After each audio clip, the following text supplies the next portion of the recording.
I grew up in a small town just outside of Boston called Medfield, Massachusetts. And if you asked any of the friends that I grew up with, who now all live in Boston, where's the windiest part of Boston, or let alone probably where's the windiest part of Massachusetts, I would be willing to wager that most of them would say Clarendon Street in Back Bay. And the reason behind that is everybody experiences it. If you've traveled there and walked on the street, you've probably been blown by a gust of wind. Because the way that the John Hancock Tower is built is that it actually funnels wind down onto Clarendon Street, much like a canyon, much like a valley, or in this case, much like a building and the local kind of terrestrial features of Clarendon Street. So, what happens is that every time a 30-mile-an-hour wind is occurring for the city of Boston, you actually get about a 50-mile-an-hour wind on Clarendon Street because the building is altering it. It's funneling it down, it's condensing it and speeding it up. And this is what happens across the world, across different geographies. Every local location has its own uniqueness of how the geography is influencing the weather factor. And typical weather models, the ones that I explained earlier, they can't account for this. They don't account for it.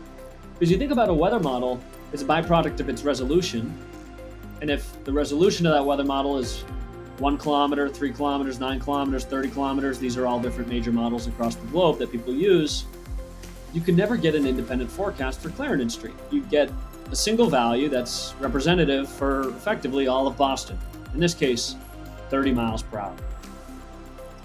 But what if you took a weather station and you put it on Clarendon Street? Or what if you took a car and you read what it observed on the wind speeds when it drove by Clarendon Street?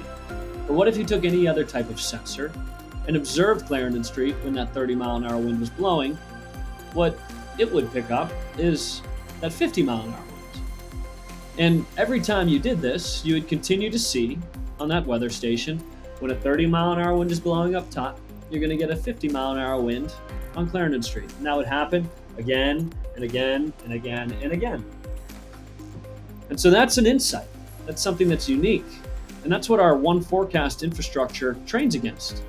It can watch this weather station and observe that every time we see a 30-mile-an-hour wind forecast for the city of Boston, Clarendon Street will be getting a 50-mile-an-hour forecast, for instance. And that's what we're doing with AI. We're training against every observation we can possibly get our hands on through partnerships with governments, through access to our customers' deployments, which are thousands of stations around just the United States, around the world, let alone there's tens of thousands.